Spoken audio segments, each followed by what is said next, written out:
AB পার্টির প্রতিষ্ঠাবার্ষিকীর পঞ্চম প্রতিষ্ঠাবার্ষিকী corridor দেওয়ার সিদ্ধান্তের সমালোচনা বিভিন্ন দলের নেতাদের।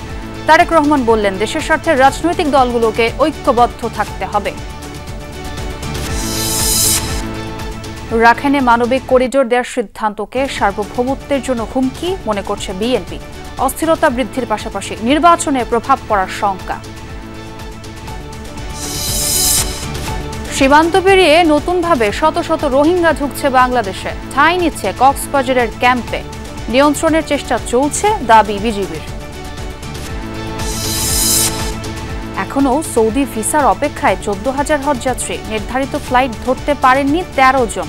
কর্তৃপক্ষের আশ্বাস, শিগগিরই কাটবে জটিলতা।